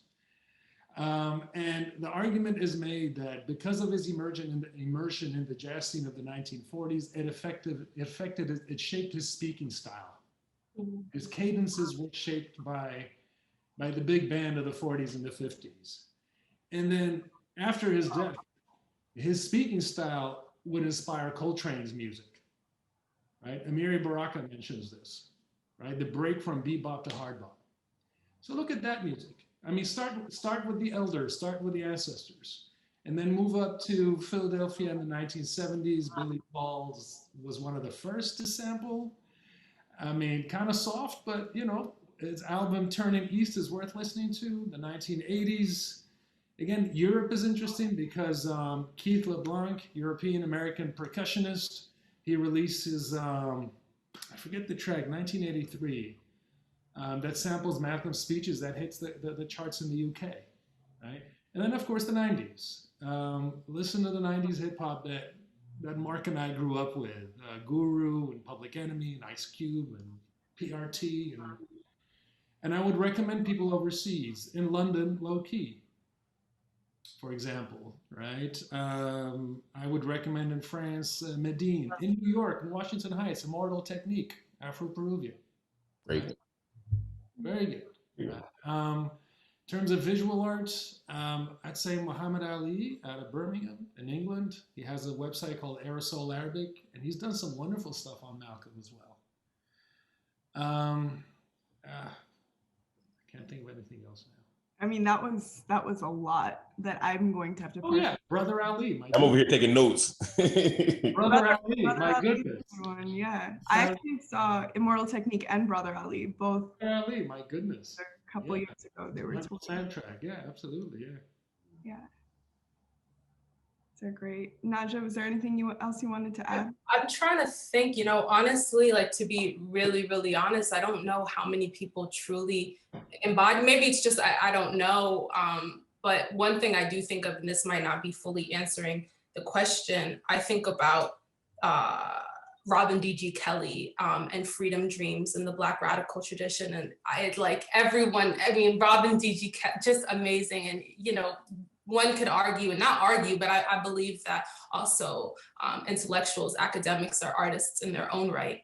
And particularly, I'm just so moved and inspired by this whole Afro-Surrealist movement that kind of at once wrestles with the possibility of freedom that Blackness necessitates, but also just the reality of living in a white supremacist world where death is constant, Black death is constant, and kind of this struggling between those two spaces. And I think of all of the beautiful artists like Aja Monet and just so many others who come out of, I believe, or have been inspired by Afro-Surrealism, and people like Robin D.G. Kelley who've articulated to a T what that tradition is. And it's connected to the Negritude movement. It's connected to international movements, to Paris, Europe, beyond. And so I think it's interesting to think about artists and people coming up who are really inspired by this internationalist lens of Black possibility. And I'm still, you know, No Name is another person, but I think it's hard to really be truthful to that work when we live in a world that is so controlled by media, by capitalism, and it's easy to lose you know, track of what does it mean to put into praxis these ideals and ideas. So I don't fully know, probably more folks will come to name, but I would definitely encourage people to read Freedom Dreams by Robin D.G. Kelley. Freedom Dreams, the Black Radical Imagination, particularly the last chapter is just like, it's amazing. Great suggestions. Great, like book suggestions, music suggestions. One thing that I wanted to offer, if I can, I know I'm not a panelist, but I'm really enjoying this conversation. You know, like hip hop by definition, I believe is a radical storytelling tradition. And so, you know, I encourage folks who are listening to understand the material conditions in which many artists made art. and how some of that art was responding to those material conditions, and continues to happen today. I agree with Naja. I think consumerism, capitalism really has quite a hold on a lot of the art that is curated for us to consume, but that doesn't mean that art is not being generated. I also encourage folks to break out of, as Professor Hisham said, like outside of even just the US. I know, I'm Indian. In India, there's a budding hip hop scene happening in the slums from the slums of Mumbai to Hyderabad to Karachi, Pakistan to Gaza. There's so much happening in terms of music, and that's not going to be about turning on the radio and just trying to find it that way, but really try to break out of that and seek, like I said, the places in which oppressed folks are living and the material conditions they are living in, and the art that is being generated in response to those conditions, I think is important. And that's not, of course, limited to the US, but is truly, truly global. And then there's one more question I would like to ask, and this is geared towards Naja. You spoke a little bit about the institutional exclusion of Malcolm, even within Black studies in the academy. And so this question is why do you think that is? Why do you think there is a deliberate institutional exclusion of Malcolm, even internal to Black studies within the academy? And I guess we can open that up a little bit, but they said specifically it's for you. Yeah, I mean, I'd love to open that question up as well after I share. And I'm I say that in a limited kind of framework. And I know that, it's complicated because I don't want to paint institutions as singular or programs as singular, but I was surprised, honestly, being at Harvard for a couple of years and not really seeing a robust program around Malcolm X. That doesn't mean that there aren't brilliant people, scholars, professors, students, organizers doing this work, but I think it's more so beyond the individual and beyond an individual Black studies program. What does it mean to do research within the institution? What does it mean to be in a white supremacist institution that has its own agenda beyond the professors that I think continue often to push, like Mark and Hisham, push the universities that they're a part of forward. And there's a lot of fear. I mean, I saw some people sharing that I went to school with, shout out to Mufaz and others who, for example, Professor Cornel West didn't receive tenure.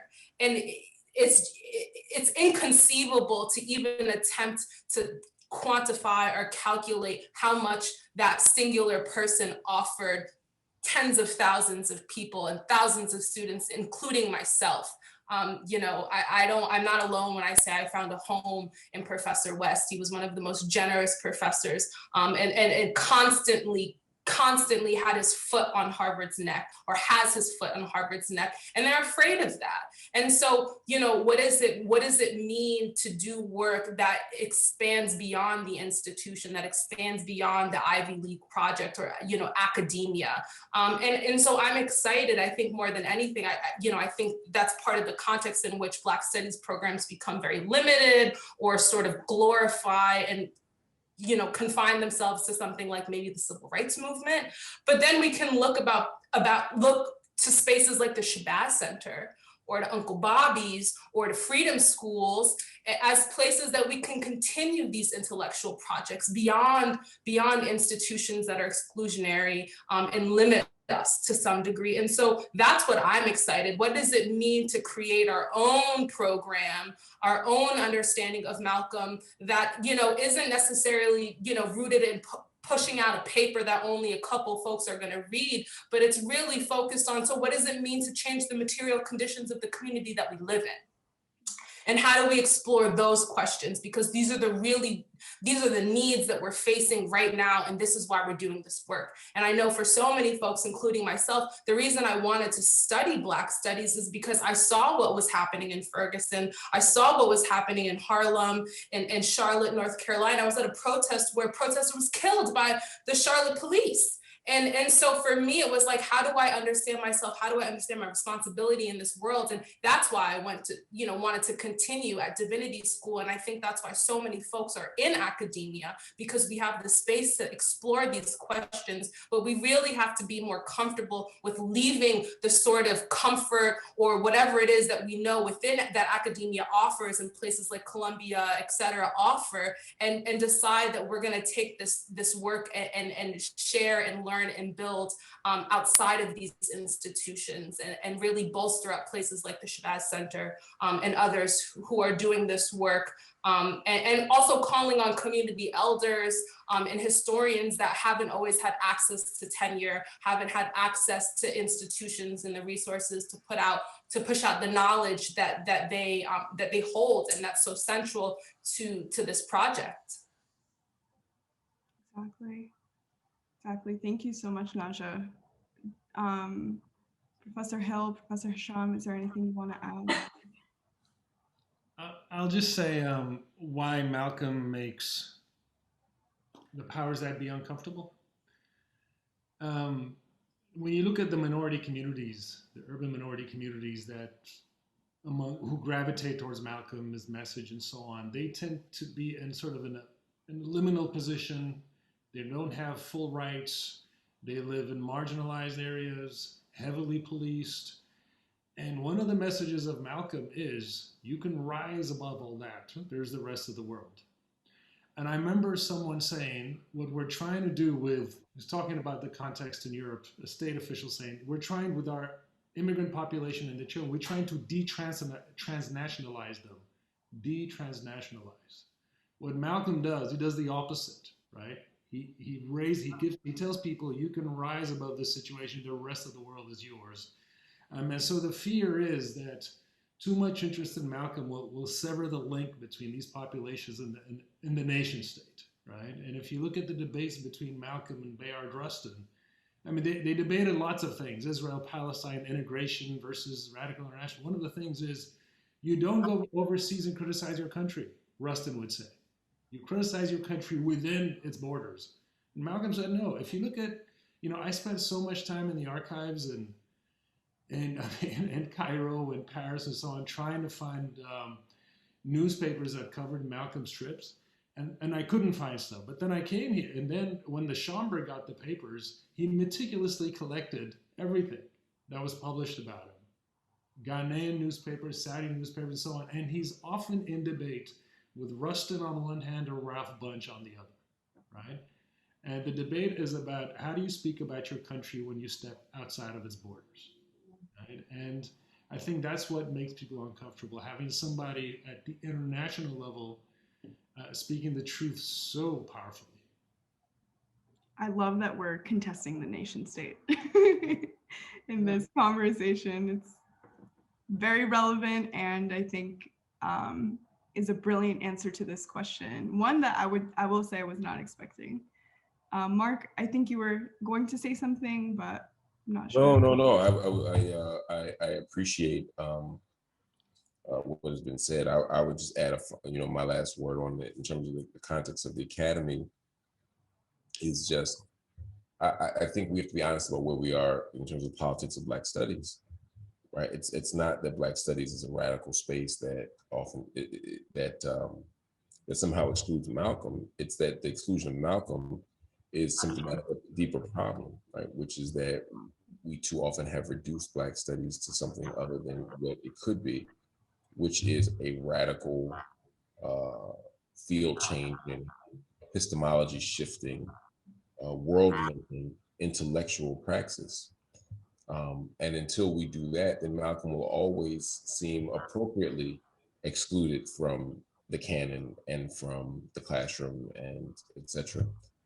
But I'm actually optimistic. Over the last few years, I've seen so much both in university and in K-12, expansion of possibility, so much challenge to the canon, so much of a commitment to expanding Black studies and to having the very things that Malcolm's been calling us to do, right? Which is the critique of capitalism, an international, transnational analysis, a commitment to praxis, again, wedding those two things of ilm and amal, right? Of knowledge or science and work or action, and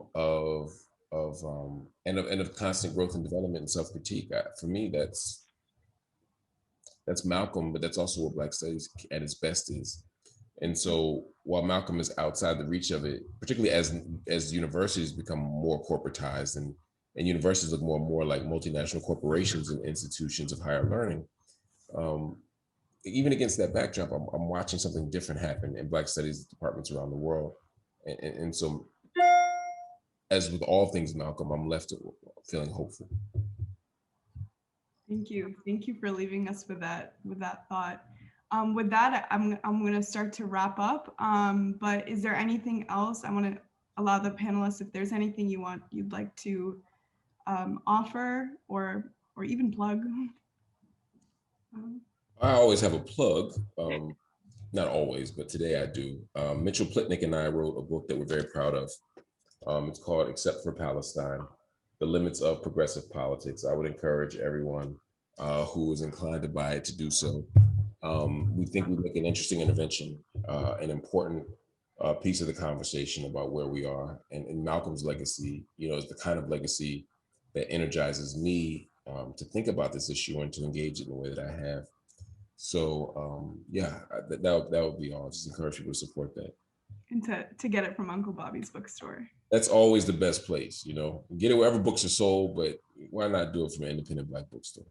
Yeah, absolutely. Thank you. And for the other panelists. Does something to self-promote? If you would like to. If you look at the diaries of Malcolm X, one of the countries that appears often and referenced very positively and affectionately is Sudan. And we did a short doc on Malcolm X called Malcolm X and the Sudanese on his friendship with Ahmed Osman, the economist, and Malik Bibri, who died last week. So check it out. Produced, directed by Sophie Schrago. It's online somewhere on Vimeo, but it'll take you back to all these things we're talking about. Nation of Islam, how he visited first as an emissary of the nation, and then went back later. But wow. Sudan and Malcolm X. Okay, thank you so much for that. Naja, maybe even the Shabazz Center, how folks can become connected with the Shabazz Center or. Yeah, please get in touch with us. We're at, this is a conversation with the Shabazz Center. We're in the process of really expanding our reach, our work, our ideological vision, our desire to be in deep community with other organizations, individuals, spaces who are committed to a radical politic of liberation and committed to our education, our culture production as a people. And so we're doing a lot. We're on social media. And I would say, if anything, this is not a plug, but this conversation and, getting to be a part of the Shabazz Center, it fortifies me, because it's a reminder that even though we're living in a moment that's marked by so much death, so much uncertainty, this is a really exciting moment. And we are seeing new worlds being created every second, every day. And excavating Malcolm's work and employing it in real time is a testament to this work, and that it's working, and that we need to be doing this sort of these sorts of projects. And the Shabazz Center is a testament to that. All of this is a testament to that. But I would say, if we're able to hold on to the fact that, something good is coming, I think that at least it fortifies me. And so I'm grateful to always be able to center that and feel strength in that fact, in that truth. I think that, with Trump also, it represents kind of the the fragility of whiteness and power and capitalism. And so, of course, we're looking to Malcolm now. Of course, we see his name increasing in Google searches. Of course, we're seeing young folks yearning to read about him and to really engage him in a deepened critical lens. And so I think it's good, and we have to stay connected to this work. We have to continue producing work because our ancestors existed for us to continue these projects. And so we're all doing that. And I'm really grateful to have been in conversation and to also have learned so much. So thank you all so much. Absolutely. Thank you so much, Naja. Thank you so much to the panelists. I do want to thank the Shabazz Center immensely for providing this opportunity. Want to thank the Center for the Study of Muslim Societies. If you're a Columbia student, please check us out. If you are student, faculty, connected to the university and would love to, are interested in Islam, Muslims, come check us out. This event in particular, as I've mentioned before, is funded in part by the Racial Justice Mini Grant Program through the Office of University Life and supported by the Institute for Religion, Culture, and Public Life and the Office of the Vice Provost for Faculty Advancement. Sorry, I'm reading that. And yeah, I wish all of our panelists and our attendees the best of health, safety, and happiness and joy as we continue navigating this world. As Naja mentioned, I'm praying for that for everyone in this virtual space. Thank you so much for joining us, and have a wonderful night. Thank you. Thank you so much. Take care. Good night, everyone.